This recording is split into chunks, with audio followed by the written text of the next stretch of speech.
શરૂઆત કરીએ રૂપિયા સાથે. શરૂઆતી કારોબારમાં ડોલર સામે રૂપિયો 27 પૈસા જેટલો નબળો થઈને 86.82 પ્રતિ ડોલરની સામે 87.09 પ્રતિ ડોલર ઉપર ખુલ્યો અને ત્યારબાદ પણ આપણે રૂપિયામાં નરમાશ સાથેનો કારોબાર જોઈ રહ્યા છે અને 87.21ના સ્તર ઉપર આપણે અહીંયા આગળથી કારોબાર થતા જોઈ શકીએ છીએ. ઉલ્લેખનીય છે કે $1નો ભાવ $87 ઉપર અહીંયા આગળથી પહોંચતો દેખાઈ રહ્યો છે અને ક્રૂડ ઓઇલમાં પણ મજબૂતી આગળ વધતા રૂપિયા ઉપર દબાણ બની રહ્યું છે. તો ડોલર ઇન્ડેક્સમાં મજબૂતીની આપણે જે વાત કરી 98ની ઉપરના સ્તર અહીંયા આગળથી આપણને જોવા મળી રહ્યા છે અને ડોલર ઇન્ડેક્સમાં હવે આપણે એક ખાસી એવી મજબૂતી સાથેનો કારોબાર જોઈ શકીએ છીએ. વધારે ચર્ચા કરીશું. ટ્રેડબુલ સિક્યોરિટીઝના ભાવિક પટેલ આપણી સાથે જોડાઈ ગયા છે. ભાવિકજી, ગુડ મોર્નિંગ. અને ફેડની મિટિંગના આઉટકમની આપણે હવે રાહ જોઈ રહ્યા છે અને એના પહેલાં રૂપિયામાં ખાસી એવી નરમાશ છે. ડોલર ઇન્ડેક્સમાં સારી મજબૂતી દેખાઈ રહી છે. તો આ સાની અસર અહીંયા આગળથી આવી રહી છે અને 87ની ઉપર હવે રૂપિયો છે. તો અહીંયાથી હવે આરબીઆઈના ઇન્ટરવેન્શન આવી શકે કે વધારે નબળો થઈ શકે છે? કઈ રીતે તમે જોઈ રહ્યા છો? ગુડ મોર્નિંગ જર્નાજી. આઈ થિંક બે ફેક્ટર છે જેના લીધે આપણે રૂપિયો વીક થઈ રહ્યો છે. એક તો સૌથી પહેલા કે આપણે જે ડોલર ઇન્ડેક્સની વાત કરીએ તો ડોલર ઇન્ડેક્સ ઓવરસોલ્ડ ટેરિટરીમાં હતું, એટલે એક્સપેક્ટેડ હતું કે થોડુંક બાઉન્સ બેક જરૂરથી આવી શકે છે. અને પ્લસ હવે અત્યારના જોઈએ કે જે રીતે ટ્રેડ ડીલ થઈ રહી છે એના લીધે પણ રિસ્ક જે છે એ ઓછું થઈ ગયું છે. એટલે ડોલર ઇન્ડેક્સમાં આપણને સ્લાઇટ રિકવરી જોવા મળે છે. સેકન્ડ આપણે જોઈએ તો મે બી આજે એક ટ્વીટ પણ આવ્યો હતો જે માર્કેટમાં ફરી રહ્યો છે કે યુએસ જે છે એ 25% ટેરિફ ઇન્ડિયા ઉપર લગાવી શકે છે. અને જે આપણે ટેરિફની ડિલે થાય છે ડીલ વચ્ચે એના લીધે પણ માર્કેટમાં થોડીક અનસર્ટનિટી વધી છે. જે એક્સપેક્ટેડ હતું કે પહેલા ઓગસ્ટ સુધીમાં કન્ક્લુડ થાય, હવે એવા ન્યૂઝ છે કે 25 ઓગસ્ટે યુએસની ટીમ આવશે અહીંયા ડીલ કરવા માટે. એટલે આ જે રીતે જેમ જેમ ટ્રેડ ડીલની ટાઈમિંગ વધી છે એમ એમ અનસર્ટનિટી વધે છે, એટલે રૂપિયા ઉપર પ્રેશર આવે છે.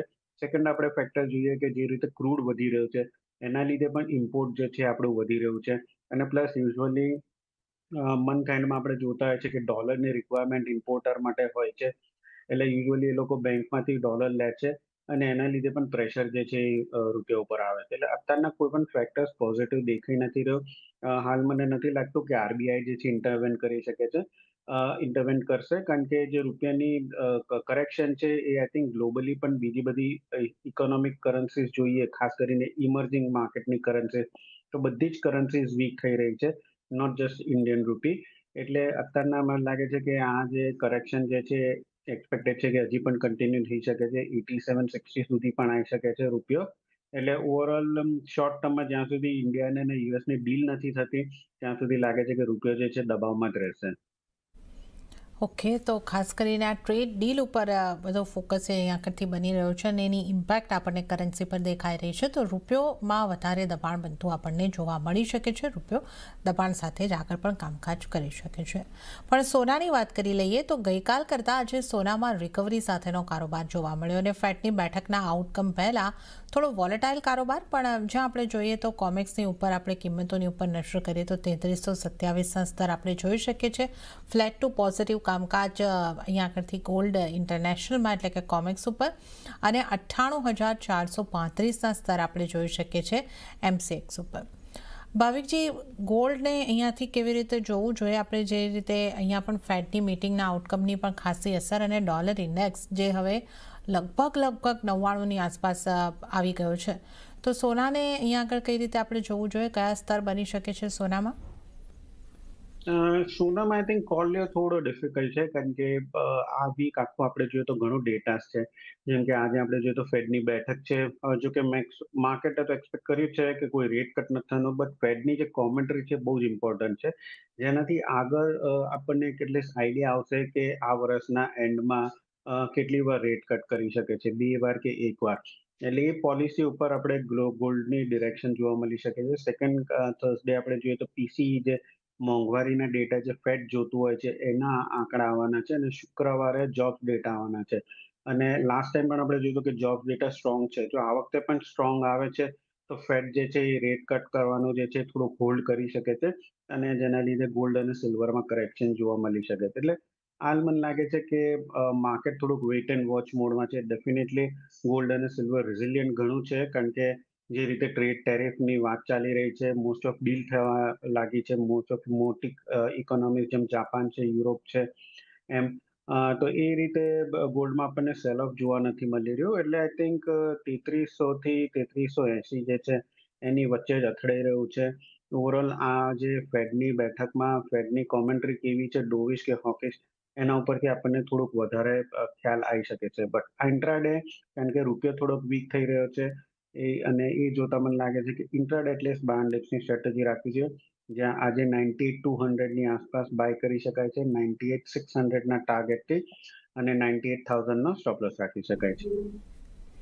ઓકે, તો ઇન્ટ્રાડેમાં સોનામાં અહીંયા આગળથી બાય કરીને ચાલવાની સલાહ બનતી દેખાઈ રહી છે અને 98,000ના સ્ટોપ લોસ રાખીને તમે બાય કરીને ચાલી શકો છો. તો આ એક સલાહ અહીંયા આગળથી સોના ઉપર બની રહી છે. 98,600ના ટાર્ગેટ સોનાની અંદર તમને જોવા મળી શકે છે. તો સોનામાં ખરીદી કરીને ચાલવાની સલાહ અહીંયા આગળથી બનતી જોવા મળી રહી છે. વાત ચાંદીની કરી લઈએ તો ચાંદીમાં પણ નીચલા સ્તરેથી એક રિકવરી સાથેનો કારોબાર રહ્યો છે અને જ્યાં શરૂઆતી કારોબારમાં વૈશ્વિક બજારમાં ભાવ $38 ઉપર પહોંચ્યા છે. સ્થાનિક બજારમાં પણ 1,13,800ની આસપાસની કિંમતો પર કામકાજ નોંધાઈ રહ્યું છે. ચાંદીમાં એમસીએક્સ ઉપર આપણને એક મજબૂતી સાથેનો કારોબાર દેખાઈ રહ્યો છે. કોમેક્સ ઉપર ફ્લેટ કામકાજ, પણ $38ની ઉપરનું ચોક્કસપણે કામકાજ આપણે જોઈ રહ્યા છે. ચાંદીને આપ કઈ રીતે જોઈ રહ્યા છો, ભાવિકજી? આઈ થિંક ચાંદીમાં પણ સોનામાં જો કરેક્શન આવશે તો ડેફિનેટલી ચાંદીમાં પણ કરેક્શન આવશે. બટ હાલ સોનાને ચાંદીની કમ્પેર કરીએ તો ચાંદી જે છે હજી વધારે સ્ટ્રોંગ દેખાઈ રહ્યું છે, રિઝિલિયન્ટ દેખાઈ રહ્યું છે.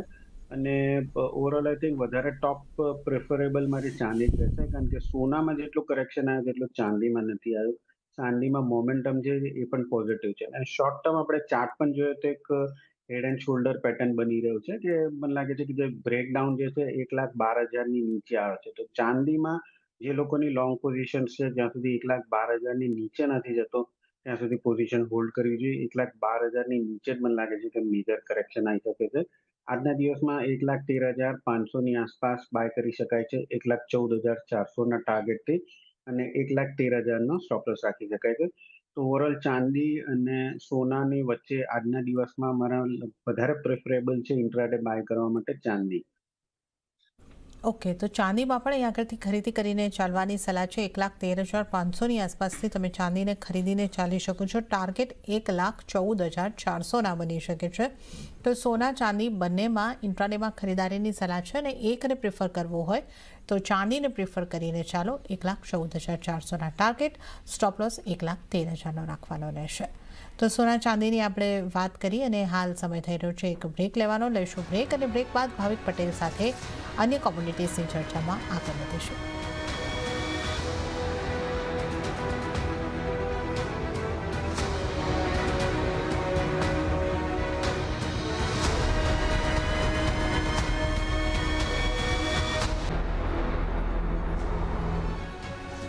બ્રેક બાદ કોમ્યુનિટી લાઈવમાં આપનું ફરી એક વખત સ્વાગત છે. અને આજે કોમ્યુનિટીઝ અંગે ચર્ચા કરવા આપણી સાથે ભાવિક પટેલ જોડાયેલા છે. ભાવિકજી, આપનું પણ બ્રેક બાદ ફરી એક વખત સ્વાગત. અને મેટલ્સની આપણે વાત કરી લઈએ. મેટલ્સના કારોબાર પર નજર કરીએ તો સ્થાનિક બજારમાં શરૂઆતી કારોબારમાં મેટલ્સ તરફથી એક લીલા નિશાનની અંદર આપણને કારોબાર થતો જોવા મળી રહ્યો છે. એલ્યુમિનિયમ, કોપર, ઝિંક અને લેડમાં પણ મજબૂતી સાથેનો કારોબાર થતા જોવા મળી રહ્યો છે.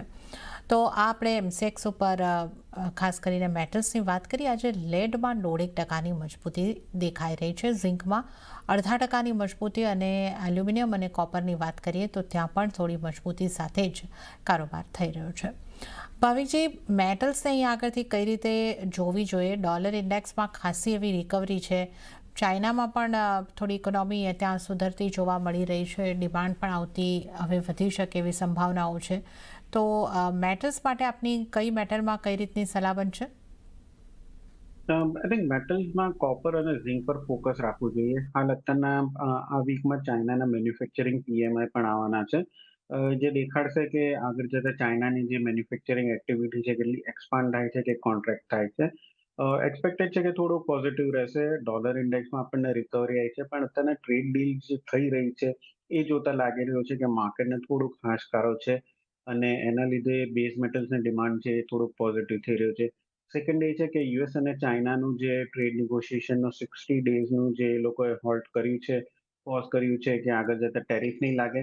બટ એની સાથે સાથે પણ આપણે જોઈ રહ્યા છે કે અ, એક પોઝિટિવ એ છે કે ચાઇના જે છે એ યુએસ પાસેથી માંગી રહ્યું છે કે અહીંયાથી મે બી કોપરની જે ટેરિફ લગાવી છે એ ઓછી કરવાની. જો આગળ જતા એ ઓછી કરશે તો મને લાગે છે કે અહીંયાથી થોડુંક કોપરમાં પ્રાઇસીસમાં પણ વધી શકે છે. એલએમઈમાં આપણે જો ઇન્વેન્ટરી ઘટી રહી છે, કેન્સલ વોરંટ વધી રહ્યા છે બેઉ કોપર અને ઝિંકના, એટલે એના લીધે મને લાગી રહ્યું છે કે અહીંયાથી ઓવરઓલ ટાર્ગેટ જે છે ઉપર જ આવી શકે છે. એટલે 903 904 નો ટાર્ગેટ કોપરમાં દેખાઈ રહ્યો છે 888 ના સ્ટોપ લોસથી. અને ઝિંકની વાત કરીએ તો ઝિંકમાં પણ અહીંયાથી 269 270 નો ટાર્ગેટ દેખાઈ રહ્યો છે 266 ના સ્ટોપ લોસથી. તો બેઉમાં કોપર અને ઝિંકમાં બાય કરવાની રિકમેન્ડેશન.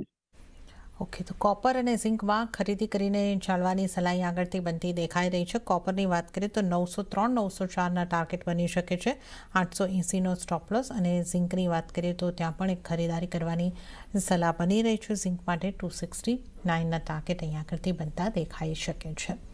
તો આપણે મેટલ્સની વાત કરી, હવે ક્રૂડના કારોબાર પર નજર કરી લઈએ તો ભૌગોલિક તણાવ વધતા ક્રૂડ ઓઇલમાં તેજી આગળ વધતી જોવા મળી છે અને જ્યાં બ્રેન્ટના ભાવ $72 ઉપર પહોંચતા દેખાઈ રહ્યા છે. નાઇમેક્સ ક્રૂડની પણ જો આપણે વાત કરીએ તો $69 ઉપર કારોબાર અને 6000ના લેવલ હવે આપણે એમસીએક્સમાં ક્રોસ કરી ચૂક્યા છે.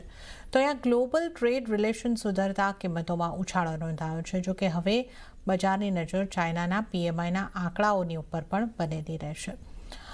ભાવિકજી, એક સારો એવો ઉછાળો આપણને અહીંયા આગળ ક્રૂડની અંદર આવતો જોવા મળી રહ્યો છે અને એક રશિયાને પણ જે એક યુદ્ધ વિરામ માટે ખાસ પ્રેશર કરવામાં આવી રહ્યું છે, એની પણ શું ક્રૂડના ઉપર કોઈક અસર આવતી દેખાઈ શકે? કઈ રીતે તમે જોઈ રહ્યા છો અને ક્રૂડના આ ઉછાળાને આપણે કઈ રીતે જોવો જોઈએ? આઈ થિંક કાલે જે તેજી જોવા મળી છે ડેફિનેટલી એના ઉપર જ છે કે રશિયા ઉપર મે બી એડિશનલ સેન્કશન્સ જે છે એ ટ્રમ્પ એડમિનિસ્ટ્રેશન નાખી શકે છે. પહેલા ટ્રમ્પે એવું કીધું હતું કે 50 દિવસની અંદર જો રશિયા હોલ્ટ નથી કરતું એનો ઓફેન્સિવ, એના ઉપર સેન્કશન નાખશે. ને હવે એ જે સેન્કશન છે એ વિચારી રહ્યું છે 10 થી 12 દિવસની અંદર જો હોલ્ટ નહીં કરે તો. એટલે ઇમિનન્ટ આપણને સેન્કશન મે બી આવી શકે છે, જેના લીધે ક્રૂડમાં તેજી જોવા મળી છે. સેકન્ડ આપણે જોઈએ તો ઓપેક પ્લસની જે બેઠક થઈ છે એમાં પણ એ લોકોએ આ વખતે પ્રોડક્શન વધાર્યું નથી, જેના લીધે માર્કેટને થોડો ખાસકારો થયો છે. અને ત્રીજું આપણે જોઈએ તો અત્યારના જે રીતે ડીલ્સ થઈ રહી છે એ પણ એક રીતે પોઝિટિવ છે. અને એના લીધે પણ આપણે જોઈ રહ્યા છીએ કે મે બી આગળ જતા જે ડિમાન્ડ છે એ વધી શકે છે. કેટલાય વખતથી 5500 થી 5800 નો જે રેન્જ હતો એમાં જ ક્રૂડ ટ્રેડ કરી રહ્યો હતો. ને હવે કાલે આપણે જોયું કે 5800 નું લેવલથી તોડ્યું છે. ઉપર મને હજી પણ અપસાઇડ જે છે થોડીક લિમિટેડ લાગે છે. 61 62 100 થી વધારે નથી દેખાતો, કારણ કે બીજા અત્યારના કોઈ ફેક્ટર જે છે પોઝિટિવ નથી. રશિયા યુક્રેનનું યુદ્ધ આપણે જોઈ રહ્યા છે 3 વર્ષથી ચાલી રહ્યું છે અને ટ્રમ્પે પણ કેટલાય વખતથી રશિયા ઉપર સેન્કશન નાખવાની વાત કરી છે, પણ અલ્ટિમેટલી ફ્રૂટફુલ કંઈ થતું નથી. એટલે માર્કેટમાં કોઈ બહુ મોટો આશા નથી કે રશિયા અત્યારના યુદ્ધ વિરામ કરી શકે છે અને એડિશનલ સેન્કશન રાખી શકે છે. બટ આઈ થિંક આ એક નીજર રિએક્શન જ છે. એટલે જ મને લાગે છે કે અહીંયાથી મે બી 50 80 પોઈન્ટ્સ 100 પોઈન્ટ્સ પછી થોડુંક માર્કેટ જે છે ફરીથી ફિઝલ આઉટ થઈ શકે છે. બટ આજના દિવસમાં હજી પણ જો કરેક્શન આવે છે તો બાય ડિપ્સની સ્ટ્રેટેજી રાખવી જોઈએ. તો અરાઉન્ડ 6000ની આસપાસ બાય કરી શકાય છે 6100નો ટાર્ગેટથી, અને 5970નો સ્ટોપ લોસ રાખી શકાય છે. ઓકે, તો ઘટાડે ખરીદી કરીને ચાલવાની સલાહ ક્રૂડની અંદર ઇન્ટ્રાડે માટે બની રહી છે. તો 6000ની આસપાસથી તમે બાય કરી શકો છો. 6100ના ટાર્ગેટ બની શકે છે. 5970 5970ના આ સ્ટોપ લોસને તમારે ધ્યાને રાખવાનો રહેશે. તો આ ક્રૂડમાં ઘટાડે ખરીદીની સલાહ ઇન્ટ્રાડે માટે બની રહી છે. હવે નેચરલ ગેસની પણ વાત કરી લઈએ તો શરૂઆતી કારોબારમાં સ્થાનિક બજારમાં નેચરલ ગેસમાં લગભગ 1% વધારેની મજબૂતી આપણને જોવા મળી રહી છે. 276ના સ્તરની આસપાસ કામકાજ આપણે જોઈ શકીએ છીએ. ભાવિકજી, નેચરલ ગેસને કઈ રીતે જોવું જોઈએ? 276ના સ્તરો પર હવે આપણે કામકાજ જોઈ રહ્યા છે. નેચરલ ગેસમાં આઈ થિંક 278ની ઉપર જો આવે તો મને લાગે છે બ્રેકઆઉટ થઈ શકે છે. નેચરલ ગેસ 315 થી 270ની આપણે એક વન વે ડાઉનસાઇડ રેલી જોવા મળી હતી. અને એનું એક કારણ એ હતું કે આ વખતેનો જે પ્રોડક્શનના ડેટા જે છે એ લાસ્ટ મંથ કરતાં પણ વધારે હતા. એટલે પ્રોડક્શન અત્યારના બહુ હાઈ છે યુએસનો, અને જે ડિમાન્ડ જે છે એ થોડીક ઓછી હતી. પણ કશેક ને કશેક મને લાગી રહ્યું છે કે પ્રાઇસીસ જે છે કોન્સોલિડેટ કરી રહ્યું છે. કારણ કે 24 જુલાઈથી જોઈએ તો 270 થી 278 નો એક બેઝ બનાવી રહ્યો છે. અને હવે મને લાગે છે કે 270 ની નીચે જાય તો જ એક મેજર પાછું કરેક્શન આવી શકે છે. અધરવાઇઝ 278 ની ઉપર આપણને થોડુંક પુલબેક 290 સુધી જરૂરથી જોવા મળી શકે છે. એટલે હું વેઇટ કરીએ 278 ની ઉપર જો જાય છે તો બાય કરવાની રિકમેન્ડેશન છે 285 ના ટાર્ગેટથી અને 274 નો સ્ટોપ લોસ રાખી શકાય છે. તો એકવાર 278 ની ઉપર જાય પછી બાય કરવાની રિકમેન્ડેશન છે નેચરલ ગેસમાં. ઓકે, તો 279ના લેવલ ધ્યાને રાખો. આ ક્રોસ થાય છે પછી બાય કરીને ચાલો. તો આ સલાહ અહીં આગળથી નેચરલ ગેસની અંદર બનતી જોવા મળી રહી છે. તો આ સાથે આપણે મોટાભાગની નોન એગ્રી કોમોડિટીઝની ચર્ચા કરી છે. હવે એગ્રી કોમોડિટીઝના કારોબાર તરફ આગળ વધીએ. ભાવિકજી, એક નવો વાયદો આજથી આપણને શરૂ થતો MCX ઉપર દેખાયો છે કાર્ડેમમનો. એલચીના નવા વાયદાની શરૂઆત અને પહેલા દિવસે અહીંયા એક દબાણ સાથેનું કામકાજ થતું અહીં જોવા મળી રહ્યું છે. આ નવા વાયદાની શરૂઆતને કઈ રીતે જોવી જોઈએ અને અહીંયા પાર્ટિસિપેશન આવવાની કેટલી સંભાવના આપ જોઈ રહ્યા છો? આઈ થિંક કાર્ડેમમની આપણે પહેલા પણ જોયું હતું કે વાયદો હતો એમાં વોલ્યુમ તો ખાસું એવું હતું, વોલેટિલિટી પણ ખાસી હતી અને એના લીધે જ આઈ થિંક થોડુંક સ્પેક્યુલેટિવ વધારે થઈ ગયું હતું આ કોન્ટ્રાક્ટ. જેના લીધે આપણે જોઈ રહ્યું હતું કે ગવર્મેન્ટ જે છે એને આ કોન્ટ્રાક્ટને રદ કર્યો હતો. પણ હવે ફરીથી કોન્ટ્રાક્ટ ફરીથી ચાલુ થયું છે કાર્ડેમમનો. તો ઓવરઓલ લાગે છે કે પાર્ટિસિપેશન ડેફિનેટલી આવશે. કારણ કે એની પહેલા પણ લોકો ટ્રેડ કરતા હતા જેમાં કેટલું હાલ અત્યારના વોલ્યુમ બિલ્ટઅપ થાય છે એટલે એક વીક ટ્રેડિંગ જોયા પછી ખ્યાલ આવશે. બટ ઓવરઓલ મને લાગે છે કે પાર્ટિસિપેશન આમાં વધારે જ રહેવાનું છે. ટેકનિકલી અત્યારના જોઈએ તો 2800ની આસપાસ ચાલી રહ્યું છે. મે બી થોડુંક કારણ કે ગઈકાલે જ ચાલુ થયું છે એટલે સપોર્ટ અને રેઝિસ્ટન્સ જોવા થોડાક ડિફિકલ્ટ છે. બટ ઇન્ટ્રાડે લાગે છે કે 2750 નો એક સ્ટ્રોંગ સપોર્ટ દેખાઈ રહ્યો છે અને 2850 નો એક હર્ડલ દેખાઈ રહ્યો છે. તો હાલ પૂરતું એટલીસ્ટ 2-3 દિવસમાં લાગે છે કે આ 2750 થી 2850ની જે રેન્જ છે એમાં જ ટ્રેડ કરે એવું દેખાઈ રહ્યું છે. ઓકે, તો આ એલજીના વાયદાની નવી શરૂઆત આપણે જોઈ શકીએ છીએ. એટલે કે હવે ફરીથી આ વાયદો આપણે રિલોન્ચ થતા જોઈ રહ્યા છે અને એક સારું પાર્ટિસિપેશનની આશા ચોક્કસપણે બની રહી છે. હવે આપણે NCDX પર ટ્રેડેડ કોમોડિટીઝની વાત કરી લઈએ. કોકુડની સાથે શરૂઆત કરીએ. કોકુડમાં એક રિકવરી વાત ફરી આપણે 3200ના સ્તરની આસપાસ કારોબાર જોઈ રહ્યા છે. હવે આ સ્તર એવા છે કે જ્યાંથી વારંવાર દબાણ બનતું દેખાયું છે. આ વખતે આ સ્તર સસ્ટેન થઈ શકે છે કે કઈ રીતે આપ જોઈ રહ્યા છો? આઈ થિંક 3200ની ઉપર આપણે જોઈએ તો 3300 છે એ બહુ મેજર હર્ડલ છે. આ વખતે હવે અરાઇવલ જે છે થોડુંક વધી ગયા છે. જેનાથી મને લાગે છે કે 3300 ઉપર જવું થોડુંક ડિફિકલ્ટ છે. બટ હા, 3080 થી 3090 છે એ પણ એક સારો સપોર્ટ છે. એટલે મને લાગે છે કે 3090 થી 3300 આ એક ઝોન જે છે એ બની ચૂક્યું છે અને આગળ જતા એટલે 2 થી 3 અઠવાડિયામાં આની અંદર જ આ રેન્જની અંદર જ ટ્રેડ થશે. આજના દિવસમાં થોડીક રિકવરી જરૂરથી જોવા મળે છે. એટલે આજના દિવસે અરાઉન્ડ 3180ની આસપાસ બાય કરી શકાય છે 3250ના ટાર્ગેટથી અને 3140નો સ્ટોપ લોસ રાખી શકાય છે. ઓકે, તો કપાસિયા ખોળમાં તો આજના દિવસે બાય કરવાની સલાહ. અને આ સિવાય મસાલા પેક, કુવાર પેક, કેસ્ટર એટલે અન્ય તમામ કોમોડિટીઝમાંથી ક્યાં ફોકસ રાખવાનો રહેશે? જીરા આપણે જોઈએ તો જીરામાં અરાઇવલ સ્ટ્રોંગ છે, ડોમેસ્ટિક ડિમાન્ડ બહુ વીક છે એટલે અત્યારના થોડુંક શોર્ટ કવરિંગ જોવા મળી રહ્યું છે. જીરામાં એટલીસ્ટ 1-2 દિવસ મે બી તેજી જોવા મળી શકે છે પણ વધારે નથી. એટલે જીરામાં આજના દિવસે થોડુંક પુલબેક જોવા મળી શકે છે. 18,900ની આસપાસ બાય કરી શકાય છે 19,200ના ટાર્ગેટથી અને સ્ટોપ લોસ રાખી શકાય 18,700નો. ધનિયામાં મને લાગે છે કે થોડુંક પુલબેક ને પ્રાઇસીસ કરેક્શન આવી શકે છે. આમાં આપણે ખાસી એવી તેજી જોવા મળી તો ધનિયામાં થોડુંક એગ્રેસિવ ટ્રેડર્સે શોર્ટ કરી શકાય છે. કરંટ માર્કેટ પ્રાઇસથી 7,730ના ટાર્ગેટથી અને 7,900નો સ્ટોપ લોસ રાખી શકાય છે. અને સીડ અને ગમ બેઉ મને હજી પણ વીક દેખાઈ રહ્યો છે. બેઉમાં શોર્ટ કરવાની જ સલાહ છે કે જ્યાં સીડમાં 5200ની આસપાસ શોર્ટ કરી શકાય છે 5150ના ટાર્ગેટથી અને 5220નો સ્ટોપ લોસ રાખી શકાય છે. અને ગમમાં 9,700ની આસપાસ શોર્ટ કરી શકાય છે 9,500ના ટાર્ગેટથી અને 9,770નો સ્ટોપ લોસ રાખી શકાય છે. તો આ એગ્રી કોમોડિટીઝ અંગે આપણે વાત કરીએ અને આ સાથે જ ભાવિકજી આપનો આભાર અમારી સાથે આ શો પર જોડાવા બદલ અને તમામ કોમોડિટીઝ અંગે ચર્ચા કરવા બદલ. અને આ સાથે જ કોમોડિટી લાઈવમાં હાલ પૂરતું આટલું જ. હાલ મને પણ આપશો રજા, પણ વધુ અપડેટ અને સમાચારો માટે આપ જોતા રહો CNBC ગુજરાત. નમસ્કાર.